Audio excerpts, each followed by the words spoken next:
어느 날 스포츠맨 커플들이 한자리에 모이게 됐습니다.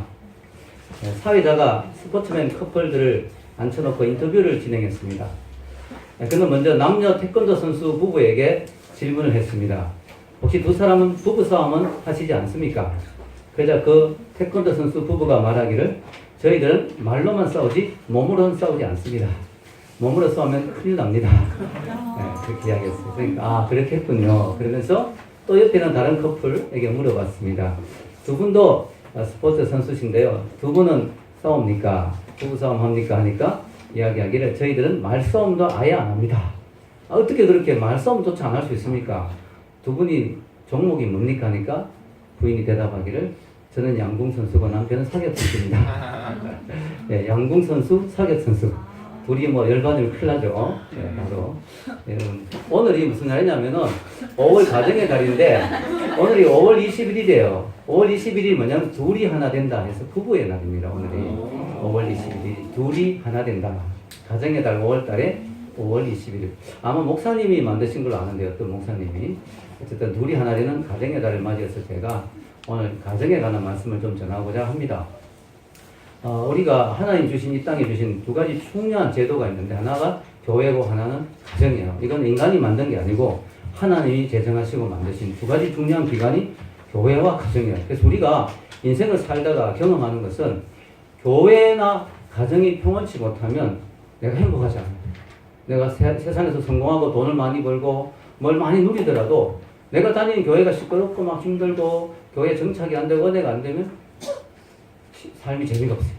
또 밖에서는 인정받고 높임을 받더라도 가정에 와서 가정이 평안하지 못하면 행복하지 못해요. 그래서 이 교회와 가정이 너무 중요한 것이죠. 그래서 오늘 특히 가정의 달을 맞이해서 하나님께서 가정을 주신 이유라는 제목으로 은혜를 같이 나누고자 합니다. 하나님 왜 우리에게 가정을 주셨을까요? 여러 가지 이유가 있겠죠. 오늘 4가지 정도를 생각해 보고 싶습니다. 첫째는요, 자녀 생산을 위하여. 자, 이건 너무 동물적인 표현 아닌가 이렇게 생각할 수 있겠지만 그게 아니고요. 하나님 우리 인간을 만드시고 제일 먼저 하신 게 뭐냐면은 생육하고 번성하라고 이야기하셨어요. 이 명령은요, 선악과를 따먹지 말라고 하는 명령보다 더 먼저 주신 명령이에요. 한번 읽어볼까요? 창세기 1장 27절에서 28절. 하나님이 자기 형상 곧 하나님의 형상대로 사람을 창조하시되 남자와 여자를 창조하시고 하나님이 그들에게 복을 주시며 그들에게 이르시되 생육하고 번성하여 땅에 충만하라. 땅을 정복하라. 바다의 고기와 공중의 새와 땅에 움직이는 모든 생물을 다스리라 하시니라. 아멘. 이 명령은요, 선악과보다 먼저 주신 명령, 인간을 창조하시고 생육하고 번성하라는 그런 명령입니다. 이런 볼펜 없는 분은 여기 테이블에 볼펜이 놓여 있습니다. 필요하시면 쓰시고. 물론 우리는요, 결혼 안 하고도 생육하고 번성할 수 있어요. 동거하면 아이가 생기잖아요. 근데 여러분, 그거는 바람직하지 못하죠. 사실은요, 그것은 우리가 아이에게 줄 수 있는 가장 나쁜 선물이죠. 어떤 사람은 동거하면서 아이를 놓습니다. 왜 아이를 놓느냐? 사랑하기 때문에. 그러나 이 진정한 사랑은 책임을 지는 것입니다. 그래서 우리가 아이가 태어날 때 그 아이가 안전하게 자랄 수 있도록 결혼이라는 그 환경 안에서 아이를 놓아야지 그냥 생육하고 번성하면 안 되는 것이죠. 성경에 보면 이런 말씀이 있습니다. 읽어봅시다. 여호와는 영이 유효하실지라도 오직 하나를 짓지 아니하셨느냐? 어찌하여 하나만 지으셨느냐? 이는 경건한 자손을 얻고자 하심이니라. 그러므로 내 심령을 삼가서 지켜 어려서 취한 아내에게 배사를 행치 말지니라. 하나님이 여러 영을 만들 수 있다. 즉 하나님 한 남자를 만들고 여러 여자를 만들 수 있지만 그럼 그 가정이 경건한 가정이 되지 못한다. 하나님이 영이 유효하지만 남아 돌아가는 영이 많지만 영혼을 더 만들어낼 수 있지만 왜 한 남자와 한 여자를 주셨느냐? 그것은 경건한 가정을 이루기 위해서, 건강한 가정을 이루기 위해서라는 것이죠. 그걸 통해서 하나님은 가정의 자녀를 통하여 하나님의 뜻이 이루어지고 생육하고 번성하여 인류가 이어지기를 원하신 것이죠. 두 번째는요, 섬김의 훈련을 하기 위해서입니다. 하나님이 가정을 이 땅에 주신 이유는 서로 섬김의 훈련을 하기 위해서. 오늘 읽은 에베소서 말씀에 부부에 관한 말씀이 나오는데요. 부부가 서로를 대할 때 어떤 태도로 대해야 되는가? 에베소서 5장 33절 읽어보겠습니다. 그러나 너희도 각각 자기의 아내 사랑하기를 자기같이 하고 아내도 그 남편을 경외하라. 이렇게 말하고 있습니다. 이걸 다른 말로 하면 섬기는 태도죠. 남편은 아내를 진심으로 사랑하고 아내는 남편을 경외하고 복종하고. 여러분, 남편이 아내를 어느 정도 사랑해야 되느냐면요. 성경에는 에베소서 5장 25절에 이렇게 나와 있습니다. 상당히 남자들에게 도전이 되는 말씀이죠. 읽겠습니다. 남편들아 아내 사랑하기를 그리스도께서 교회를 사랑하시고 위하여 자신을 주신같이 하라. 예수님이 교회를 어느 정도 사랑했어요? 자기를 줄 정도로 교회를 위해서 생명을 내놓았잖아요. 예수님. 교회를 이 땅에 예수님이 돌아가시고 이 땅에 교회가 탄생했죠. 그래서 교회를 예수님의 신부라 그러죠. 그래서 예수님은 자기 신부인 교회를 얻기 위해서 자기 생명을 내놓았어요. 그래서 남자들에게 하나님이 주시는 명령은 그만큼 자기 생명만큼 아내를 사랑하라. 참 어려운 이야기죠. 아내에게는 어떻게 명령하시냐? 5장 24절에 보면요. 같이 읽겠습니다. 그러나 교회가 그리스도에게 하듯 아내들도 범사에 그 남편에게 복종할지니라. 아내들도 남편에게 복종하라. 경외하는 것이 복종하는 걸로 나타난다. 하나님은요, 인간을 그렇게 만들었어요. 너무 신기한 게 남편은요, 아내가 자기를 사랑해요 이렇게 하기보다는 여보 난 당신을 존경해요 할 때 기분이 더 좋아요. 맞죠? 그죠? 여러분, 남자는 그렇게 만들 거예요. 여자는요, 남편이 여보 당신을 나는 존경해 하기보다는 난 당신 너무 사랑해 할 때 기분 좋게 만들었어요.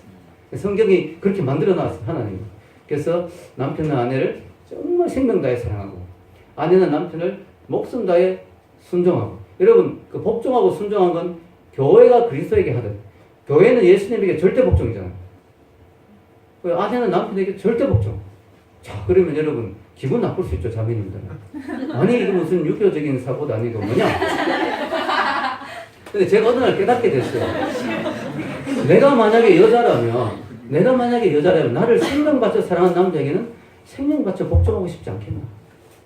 나를 정말 생명받쳐 사랑하는 그 남자라면 내가 그 남자를 생명받쳐 순종하고 복종하고 싶지 않겠느냐 이거죠. 그러니까 문제는요, 남자가 제대로 사랑 안 해주면서 복종하라고 요구하면 안 돼요. 여자도 남자를 제대로 존경 안 하면서 나를 사랑하라고 요구하면 안 되는 거예요. 근데 재밌는 거는요, 또 재밌는 거는요, 그 말씀 앞에 이런 말씀을 해놓고 깔아놓고 시작합니다. 이 말씀을 전제로 깔아놓고 시작하는데 그게 뭐냐면 이겁니다. 에베소서 5장 21절 읽겠습니다. 그리스도를 경외함으로 피차 복종하라. 이게 여러분 놓치는 부분이에요. 많은 사람들이. 남편들이 위의 말씀만 가지고 성경에 남자에게 복종하라고 되어 있잖아. 복종해 이 말만 하는데요. 그 말씀 앞에 이걸로 시작합니다. 기본적으로는 피차 복종해라. 기본적으로 상대방을 존경하게 해야 돼. 기본적으로 상대방의 말을 잘 들어줘라. 기본적으로 상대방에게 섬기는 마음을 가지라. 이게 전제가 되어서 하라는 것이죠. 우리가 이걸 잊어서는 안 됩니다. 그래서 우리가 뭐 결혼하면 주도권을 잡아야 돼. 뭐 첫날부터 주도권을 잡아야 돼. 뭐 이런 말 하는데요. 그런 거 다 필요 없어요. 우리 기독교에는요. 주도권 잡혀줘야 됩니다. 할렐루야. 잡으세요. 주도권 잡고 싶으면. 상관없습니다, 여러분. 어차피 여러분 서로 섬기는 거기 때문에. 여러분, 우리가 성령 받은 사람의 특징은요, 뻣뻣하지 않다는 거예요. 성령을 안 받은 사람이 뻣뻣해요. 말은 막대기 같아요. 성령을 받은 사람이 부드러워져요.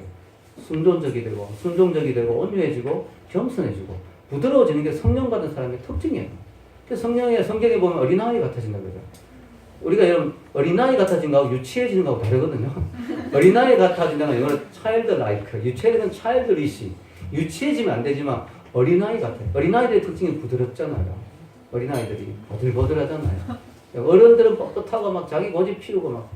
여러분, 우리가 성령 받으면요, 부드러워져야 돼요. 여러분, 성령 받으면 서로 존경하고, 서로 사랑하고, 서로 귀하게 여기고, 서로 섬기고 싶어하고, 서로 헌신하고, 부드러워지는 그런 사람이 될 줄로 믿습니다.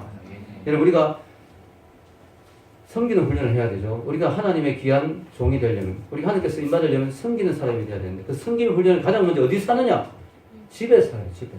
아멘? 집에서 해야 돼요. 남편도 리모컨만 돌리지 말고, 남편의 포지션은 설거지하는 싱크대. 아멘? 여러분, 제가 전에도 이야기했지만, 우리 아이들 미국 가면서 저하고 저희 집사람 둘이만 딱 남을 때 제가 선포했잖아요. 당신은 주부고, 나는 주보다. 당신은 주부고, 나는 주방 보조다. 주보가 주방 보조란 뜻이에요. 여러분, 저희 집사람이 어깨가 요즘 아프거든요. 그래서 제가 기꺼이 필요하면 설거지합니다. 기쁩니다. 왜냐? 섬기는 기회가 됐잖아요. 우리가 어디 가서 막 섬기는 훈련 받기 어렵잖아요. 집에서 먼저 훈련을 해야 될 줄로 믿습니다. 이 가정을 주신 이유는 여기서 서로 섬기라는 거죠. 섬기면서 섬김의 훈련을 하라는 거죠. 아멘? 세 번째는요. 하나님의 사랑을 체험하고 느끼게 하기 위해서. 하나님의 속성이 뭡니까? 하나님은 한마디로 말하면 사랑이라. 하나님은 사랑이십니다. 하나님의 사랑을 어떻게 경험하겠습니까? 하나님의 사랑을 가장 잘 경험할 수 있는 곳이 어디겠습니까? 그게 가정이라는 거예요. 여러분 오늘날 세상의 특징이 사랑이 식어졌잖아요. 이 말세의 특징이 사랑이 없다는 거거든요. 사랑이 식어졌어요.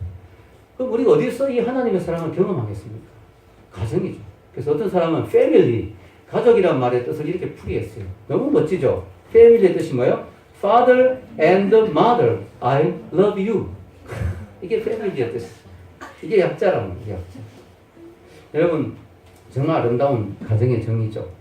우리는 가정을 통해서 하나님의 사랑을 경험합니다. 무조건적인 하나님의 사랑을 경험합니다. 그래서 여러분 가정에서 어릴 때부터 이런 부모를 통해서 무조건적인 하나님의 사랑과 같은 사랑을 경험하지 못한 사람은 하나님과 관계를 맺는데도 상당히 어려움이 있습니다. 하나님 아버지라고 무서운 내 아버지가 떠오릅니다. 이런 식이 된다든가. 또 부모에게 한 번도 칭찬도 못 듣고 이런 사람은 하나님께도 늘 내가 열심히 해도 하나님이 나를 인정 안 해주는 것 같아요. 늘 불안해. 율법적인 신앙이 되는 거죠. 왜냐하면 집에서 늘 인정 못 받았으니까. 집에서 뭘 아무리 잘해도 95점 받아갔는데 100점 못 받았네. 100점 받아가니까 하는 말이 이번에 문제가 쉬웠는 모양이네. 아무리 해도 인정을 안 받는 거예요. 그럼 이런 사람은 신앙생활하면서도 불안한 거예요. 뭘 더 해야 인정받을 텐데. 여러분 근데 가정에서 사랑을 많이 받고 자란 사람은요. 하나님의 사랑을 하나님 나를 품어주신다. 하나님 나를 인정해 주신다. 내가 뭘 잘했어가 아니라 하나님의 자녀이기 때문에 하나님 나를 무조건적으로 사랑하신다. 아멘? 그런 사랑을 경험할 수 있는 거죠. 여러분 성경은 하나님 우리에게 주시는 사랑은 unconditional love, 무조건적인 사랑이라고 이야기합니다. 내가 뭘 잘했기 때문에 하는 사랑이 아니라 하나님의 자녀이기 때문에 부어주시는 사랑이에요. 이런 일방적인 사랑을 경험할 수 있는 곳이 유일하게 이 땅에는 가정밖에 없어요. 그래서 좀 더 확대되면 좋은 교회 가면 교회에서도 조금 경험할 수 있죠. 그러나 정말 경험할 수 있는 것은 가정이죠. 그래서 여러분 만약에 내가 이런 사랑을 경험 못했다. 괜찮아요. 우리가 하나님의 사랑을 경험하면요. 이런 사랑을 베풀 수 있는 사람이 될 줄로 믿습니다. 내가 그런 사랑을 경험 못해도요. 그런 사랑을 경험 못하면 자기도 그런 사랑을 못 주거든요. 왜냐하면 경험 못한 사람은 못 줘요. 내가 경험해보지 못한 것은 내가 할 수가 없어요. 그러나 우리 하나님의 사랑을 경험하게 되면 내가 어릴 때 경험 못해도 가정을 이루면 줄 수 있는 줄 믿습니다. 네. 여러분 그래서요. 그런 시가 있더라고요. 가정을 이루는 것은 의자와 소파와 책상이 아니라 그 소파에 앉은 어머니의 미소입니다. 가정을 이루는 것은 푸른 잔디와 화초가 아니라 그 잔디에서 뛰노는 아이들의 웃음소리입니다. 가정을 이루는 것은 자동차나 식구가 드나드는 장소가 아니라 사랑을 주려고 그 문턱으로 들어오는 아빠의 설레이는 모습입니다. 이게 진짜 가정이라는 거다. 여러분 가정의 진짜 모습은 멋진 가구나 소파가 아니에요. 진짜 멋진 가정은 멋진 차가 아니에요. 멋진 건물이 아니에요. 그 가정의 구성원이에요. 예수님을 모시면 초막이나 궁궐이나 거울이나 하나님 나라인 줄 믿습니다. 그래서 여러분 멋진 이런 말이 있잖아요. 예수 그리스도를 모신 가정은 매일의 식탁이 성만찬이다. 할렐루야. 예수 그리스도를 모시고 여러분 가정의 식구들이 손잡고 기도하고 식사기도 합시다. 자녀를 위해서도 축복하고 기도하고 밥 먹으면 그게 성만찬이란다. 할렐루야. 얼마나 아름답습니까? 네 번째는 사역을 위해서. 하나님 우리에게 가정을 주신 또 하나의 이유는요. 사역을 하기 위해서. 여러분 그저 두 사람이 손잡고 행복하기만 위해서 가정을 주신 게 아니에요. 이 가정을 통해서 하나님이 미션을 주시는 거예요. 어떤 사역을 하기를 원하시는 거예요. 첫 번째 사역은 자녀를 키우는 거예요. 여러분 자녀 잘 키우는 것도 큰 사역입니다. 왜냐하면 그 자녀 한 사람이 하나님의 사람으로 제대로 쓰면 그가 끼칠 수 있는 영향력이 얼마나 크겠습니까? 그렇지 않겠습니까? 그래서 자녀를 키우는 것도 아주 귀한 사역인데요. 키워보니까 혼자 키우는 거 참 힘들더라고요. 하나님이 부부를 주신 이유가 있어요. 같이 협력해야 키워야 힘들지 않았습니다. 혼자 키우면요 정말 혼자 할 수 없거든요. 아이를 돌보고 또 가정 일을 하고 같이 해야 되는데 부부가 반드시 필요하더라고요. 또 여러분 우리가 아이를 키울 때 중요한 원칙이 있죠. 뭐예요? 너무 잘해주면 아이를 스포일, 망친다. 그렇다고 너무 엄하게 키우면 아이가 경직돼서 기쁨이 없는 그런 아이가 된다. 두 가지가 조화를 이루어야 돼요. 하나님의 속성도 뭐예요? 사랑과 공이잖아요. 그게 가치가잖아요. 그래서 하나님이 이 땅에 가정에 남자와 여자를 주신 이유가 아빠는 좀 엄격하게 9시까지 들어와. 정아리 맞으려. 엄마는 막 정아리 맞고 우는 아이 막 품어주고 괜찮아 괜찮아 그리고 아빠 늘 사랑하시려고 막 사랑을. 그래서 하나님의 공의와 서로 같이 경험하고. 근데 저희 집은 제가 아이들이 너무 귀여운 거예요. 딸 아이들이. 그래서 이게 막 엄하게 잘 못 하겠더라고요. 저희 집 사람도 생각보다 또 엄격한 게 있어요. 그래서 제가 여보 당신은 공의 하나님을 보여주시오. 나는 사랑의 하나님을 보여주시오. 아이를 키우면서 그런 이야기 자주 했습니다. 여러분 우리가요 아이를 키울 때도 그렇고요. 교회 사역할 때도 마찬가지예요. 남자들의 특징은 좀 큰 그림을 보는 거죠. 남자들은 좀 큰 그림을 보고 큰 어떤 비전을 세우고. 근데 그러면서 허술한 게 많죠.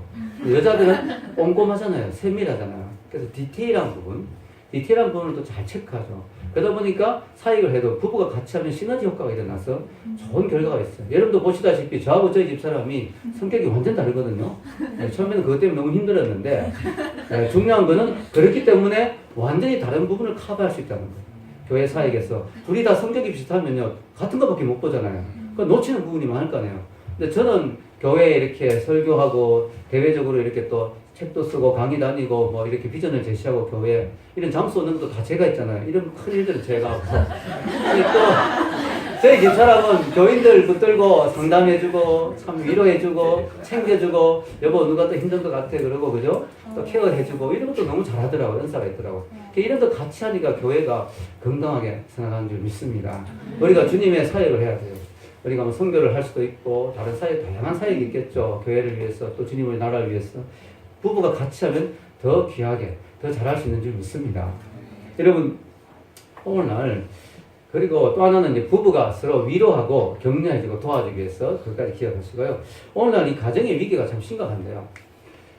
가정이 점점 해체되고 있어요. 사탄은 가정을 노립니다. 왜냐하면요. 가정만 깨트리면 이 사회를 무너뜨린 거는 금방입니다. 이 사회 구성의 가장 기본 단위가 가정이거든요. 마치 사람의 몸을 세포가 구성하듯이 이 세포가 하나 병들면 큰일 나잖아요. 그것처럼 이 가정이 하나하나씩 병들어가면 이 사회가 병들고 마귀의 손아귀에 들어온 거는 시간 문제거든요. 그래서 마귀가 가장 중점을 두고 하는 게 가정을 깨트리고 가정을 무너뜨리고 하는 것입니다. 그래서 여러분 가정은 사람을 만들어내는 공장과 같다고 생각하면 돼요. 여러분 자동차는 자동차 공장에서 나오잖아요. 컴퓨터는 컴퓨터 공장에서 나오죠. 만약에 자동차 공장에서 제대로 자동차를 못 만들면 길거리에 불량 자동차가 다니면서 사고가 날 것입니다. 컴퓨터 만드는 데서 제대로 컴퓨터를 못 만들면 컴퓨터가 자꾸 무너지고 부서지고 하면서 또 일에 지장이 많을 거예요.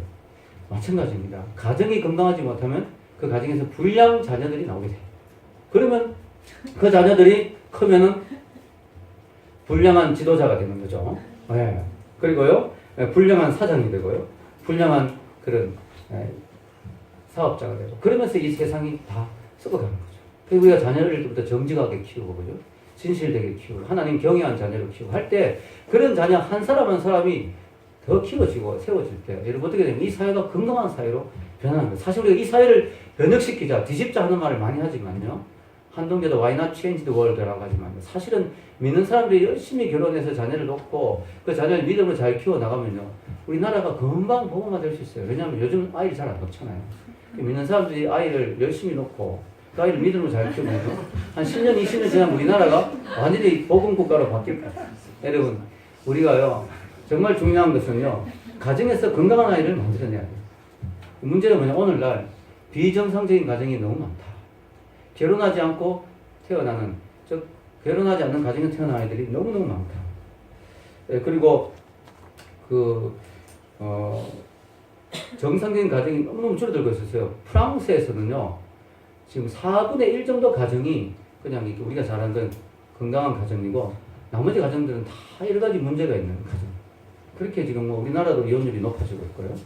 그래서 우리가 이 마지막 때 아마 이 가정들이 다 무너지는 것이 말세가 아니겠는가. 우리 기독교인이라도 가정을 잘 지키는 것이 중요한 줄 믿습니다. 잘 지켜야 돼요. 그러면 이제 대안을 제시해야 되죠. 가정을 잘 지켜야 되는데 그럼 어떻게 해야 되는가? 어떻게 하면 건강한 가정을 세울 것인가를 몇 가지로 말씀드리겠습니다. 첫째는요. 가정을 지키라.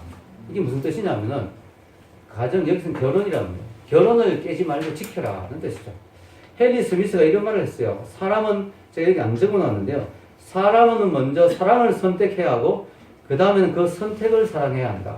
여러분 적어놔 보십시오. 좋은 말이죠. 사람은 먼저 사랑을 선택해야 하고, 그 다음에는 그 선택을 사랑해야 한다. 무슨 말이냐면은, 처음엔 사랑을 선택해야 돼요. 선택할 때는 아주 잘 생각해서 잘 알아보고 그 사람을 사랑하기로 결심하고 선택해야 되죠. 그리고 일단 선택해서 결혼했다면 이제 그 선택을 사랑해야 돼요. 즉 선택한 그 사람을 지켜야 되고 또 그 사람을 끝까지 잘 결혼을 지켜야 되는 것이죠. 그래서 여러분 우리 기독교의 결혼은 언약이잖아요. 언약. 하나님의 언약. 그래서 하나님 앞에서 우리가 한 언약이기 때문에 그 언약을 우리가 지켜야 되는 것이죠. 요즘 어려운 가정들이 많아서 제가 그런 생각이 들어요. 야, 이게 뭐 큰일 하나님의 일 큰일 안 하더라도 결혼해서 가정을 잘 지키고 아이를 잘 키워도 그것만으로도 참 하나님 앞에 큰일 하는 거겠다. 그런 생각이 많이 들더라고요. 여러분 두 번째는요. 예수님을 가정에 모셔드리라. 우리 가정의 주인이 예수님이어야 된다. 예수님이 우리 가정의 주인임을 인정해야 된다 하는 것이죠. 오늘날 가정의 주인으로 예수님을 인정하지 않고 예수님을 가정에서 몰아내므로 말미암아 얼마나 많은 가정이 황폐해지고 있습니까? 성경에 이런 말씀이 있습니다. 읽겠습니다. 여호와께서 집을 세우지 아니하시면 세우는 자의 수고가 헛되며 여호와께서 성을 지키지 아니하시면 하수꾼의 경성함이 솟아오르다. 아멘. 여러분 정말 멋있는 남자는 기도하는 남자죠. 여러분 자매님들 속지 마십시오. 예, 뭐 분위기 잡고 막 터프하게 술 한잔 하면서 오빠 믿어? 뭐 이런 남자 못 믿습니다. 어떻게 믿어요? 예. 여러분 그런 사람을 믿는 게 아니고 오빠는 연약해. 그러나 오빠는 약해. 그러나 오빠는 가정을 위해서 거야. 여러분 이번에 우리가 결혼을 배우다 그 책 봤잖아요. 여러분 그 책에 보면 그분이 뭐 터프하거나 뭐 막 파워풀한 사람 아니죠. 돈도 많이 못 버는 것 같아요. 그러나 그 사람이 기도하는 사람. 그러니까 그 가정이 얼마나 건강합니까? 여러분 너무나 건강하죠. 여러분 우리가 기도하는 남자가 있는 가정 얼마나 건강한지 몰라요. 물론 기도하는 엄마가 있는 가정도 귀하죠. 그러나 남자까지 아빠까지 기도한다면 그 가정은 정말 든든하고 건강한 것이죠. 기도하는 아빠가 있는 가정은 정말 축복이죠. 그 가정은 그 어떤 것도 무너뜨릴 수가 없는 것입니다. 여러분 무릎 꿇고 있는 사람은 넘어지지 않는단 말이 있습니다. 무릎을 꿇고 있는데 어떻게 넘어지겠습니까? 무릎 꿇고 있는 사람은 넘어지지 않아요. 진짜 남자는 기도하기를 두려워하지 않습니다. 그게 진짜 멋있는 남자예요. 여러분 가정을 지키는 것이 왜 중요하냐? 오늘 말씀이 있잖아요. 여호와께서 집을 세우지 아니하시면 세운 자의 수고가 헛되다. 우리가 열심히 노력한다고 되는 게 아니에요. 우리가 열심히 가정을 지키려고 한다고 되는 게 아니에요. 한 방에 갈 수가 있어요. 오늘 세상이 얼마나 힘듭니까? 한순간에 가정이 무너질 수 있고요. 한순간에 무슨 일이 날 수 있어요. 우리의 힘으로는 가정을 지킬 수가 없어요. 우리가 하나님을 의지하지 않고는, 하나님 우리 가정의 주인이 되지 않고는 우리가 가정을 온전히 지킬 수가 없음을 믿습니다. 그래서 여러분, 제가 청년들에게 말하고 싶은 건요, 연애하는 건 좋은데, 연애할 때, 내가 그 사람과 만나면 자꾸 하나님과 멀어진다. 라는 사람이 있어요. 내가 저 자매하고 데이트를 하거나, 내가 저 형제하고 데이트를 하면 자꾸 하나님과 멀어지게 된다. 그런 사람인 경우에는 결혼하게 되면 더 멀어지겠죠. 그래서 여러분, 내가 만났을 때 점점 하나님과 가까워지게 만드는 나를, 그런 사람을, 나에게 영적인 자극을 주고 같이 기도할 수 있는 그런 사람을 만나야 될 줄로 믿습니다. 그래서 여러분, 결혼하면요, 결혼해서 여러분, 첫날 밤에, 신혼여행 가면 첫날 밤에 예배부터 드리십시오. 예배부터 드리고 하나님께 가정을 올려드립시오. 하나님, 우리 가정 올려드립니다. 우리 가정 하나님께 맡깁니다. 그리고 여러분, 그 다음 순서를 진행하시기 바랍니다. 자, 여러분, 중요한 건요, 우리가 결혼을 배우다라는 책에도 보면요, 제목이 재밌잖아요. 결혼을 배우다. 배워야 돼요, 배워. 결혼도 면허증이 필요해요. 여러분, 운전은요, 면허증을 꼭 따야 운전할 수 있는데, 왜 그 중요한 결혼은 면허증 없이 결혼을 하는지 말이죠. 그저 좋다고 결혼하고, 그게 아니고, 결혼도 운전면허 따듯이 책도 많이 보고, 여러분, 배워야 돼요. 이번에도 그렇게 강조해도 책 안 본 사람이 있더라고요. 결혼을 배우다. 무조건 읽어야 됩니다. 읽고 여러분 고민하고 기도하고 배워야 돼요. 배워야 돼요. 시행착오를 겪거든요. 시행착오를. 너무 힘들거든요. 미리 배우고 준비해서. 상대방에 대해서도 배워야 돼요. 결혼하고도 이제 결혼했으니까 저 여자 내 여자다. 안심 놓고 그러면 안 돼요. 그 여자가 좋아하는 게 뭔지 싫어하는 게 뭔지 자꾸 배워야 돼. 그래서 여러분 배우자를 배우자라는 뜻입니다. 배우자. 여러분 어떤 남자는 아니 잡은 물고기를 왜 먹이를 주느냐 뭐 이런 남자가 있어요. 예, 여자에 대해서 결혼하고 난 뒤에 부인에게 신경을 안 쓴 거예요. 아니 결혼 전에 그렇게 잘해주더니 다 잡은 물고기를 왜 먹이를 주냐고 이런 황당한 소리를 하는 남자가 있습니다. 아주 엉터리죠. 여러분 우리가 서로를 배우고 결혼을 배워야 돼요. 알아가야 돼요. 여러분 그래서 우리 예수님 우리 가정에 모셨어. 주님 우리 가정에 뜻하는 게 뭡니까? 우리 가정에 주님이 계획하신 게 뭡니까? 배워나가야 될 줄로 믿습니다. 여러분 자꾸 성장해야 돼요. 성장해야 돼요. 저도 너무 기뻤어요. 지난주 금요일날 이렇게 나눔의 시간에 우리 시민 형제가 제가 이 교회 온 지 5년 되는데 제 5년 동안 참 이 교회를 통해서 많이 성장했지만 참 놀라운 것은 5년 동안 목사님 사모님들 너무 많이 성장하셨습니다. 그 말 듣는데 너무 기분이 좋더라고요. 아 그렇구나. 우리도 5년 동안 성장했구나. 그래 내가 교회 하면서 내가 성장 안 하면 안 되지. 네, 제가 그렇게 생각하니까 제가 성장한 것 같아요. 그래서 우리 가정도 또 성장한 것 같고 그러니까 여러분 우리가 계속 성장해야 할 줄 믿습니다. 세 번째 상대방의 입장에 서라. 네, 상대방의 입장에 서라. 우리가요 가정을 건강하게 지키려면 상대의 입장을 이해해 줘야 돼요. 자꾸 내 주장만 하면 안 되죠. 상대의 입장을 이해해 줘요. 여러분 어떤 이런 이야기가 있더라고요. 어떤 사람이 아들이 있는데요. 외국에 있는 아들이 결혼을 하게 됐다고 편지를 보냈습니다. 아버지가 답장을 아들아 결혼하게 됐구나 축하한다 썼는데 그 부인이 옆에서 보고 있는 거예요. 뭐라고 쓰는지 결혼은 참으로 달콤하고 행복한 것이다. 너는 정말 소중한 결단을 했다. 아버지가 행복하듯이 너는 정말 행복할 것이다. 부인이 흐뭇한 거죠. 그래서 잠깐 나가는 사이에 출신은 이놈아 결혼은 무덤이다. 너는 큰일 났어 이제. 이렇게 적었다는 뭐 유머도 있는데요. 여러분 우리 가정이라는 것은요 너무너무 이상한 것이어서요. 마음먹기에 따라서 내가 어떻게 마음먹고 어떻게 행동하냐에 따라서 가정이 천국이 되기도 하고 지옥이 되기도 해요. 너무너무 신기하더라고요. 저도 교회에서 살아보니까요. 지금은 진짜 부부싸움 안 합니다. 안 한 지 벌써 몇 년 됐는데 부부싸움 진짜 옛날에 초기 했을 때는 지옥이더라고요. 지옥이 따로 없어요. 완전 지옥이에요. 그런데 여러분 결혼이 해가지고 또 그죠? 서로 마음이 맞고 행복하면 야, 이 천국 이런 거구나 싶은 거예요. 이게 천국이구나. 너무 행복한 거예요. 여러분 이 결혼이란 건 너무 신기한 게 가정이란 건요. 어떻게 하기에 따라서 완전히 지옥이 될 수도 있고 완전히 천국이 될 수도 있는 거예요. 어떻게 해서 그러냐? 내가 상대방의 말에 귀 기울여주고 상대방을 이해하려고 노력할 때 거기에 천국이 임하는 줄 믿습니다. 그래서 1, 2, 3의 법칙을 기억하십시오. 1, 2, 3의 법칙. 아주 간단한 법칙이에요. 가정을 건강하게 하는 법칙. 1, 2, 3의 법칙. 뭐냐면 1. 한 번 말하고 2. 두 번 들어주고 3. 세 번 맞장구를 쳐주라. 이게 기본 법칙입니다. 즉 가정에서 대화를 할 때 한 번 말하고 상대방의 말을 최대한 많이 들어주고 그리고 최대한 많이 동의해주고 맞장구를 쳐주라.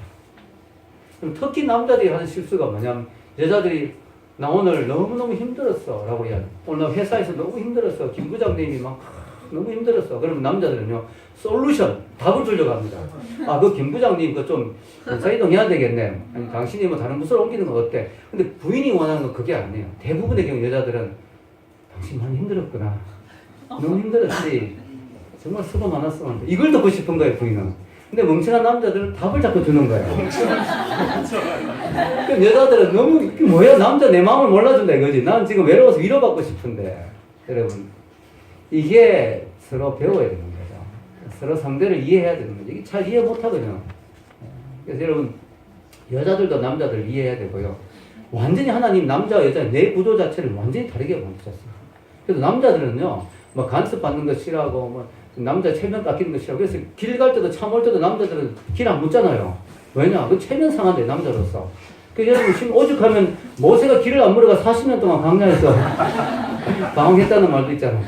이 남자들은요 이 자존심을 세워야 돼요. 남자들은. 네. 남자는 자존심을 세워야 돼요.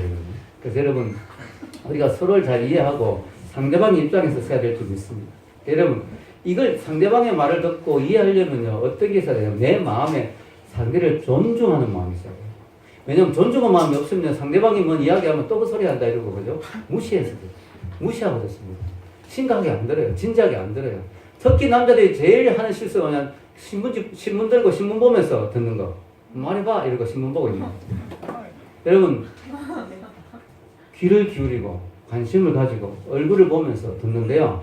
우리가 기본적으로 상대방이 존귀한 사람이라는 마음을 가져야 들려요. 그 사람 이야기. 그 사람의 마음의 이야기까지 들려요. 그 사람을 존중해. 그래서 어떤 부흥사 목사님이 이런 말을 했어요. 내가 교만한 사람인지 아닌지 알 수 있는 아주 쉬운 방법이 있다. 그게 뭔지 아세요? 배우자를 보면서 내가 어쩌다가 저런 인간을 만났는가 라고 생각이 들면 내가 교만한 인간이다. 근데 부인을 보고 남편을 보면서 내가 어떻게 저렇게 귀한 분을 만났는가 라고 생각하면 내가 겸손한 사람이다. 너무 쉬운 이야기 아닙니까? 자, 네 번째는 성령 충만하라는 것이죠. 에베소서 5장 18절 읽어보겠습니다. 술 취하지 말라.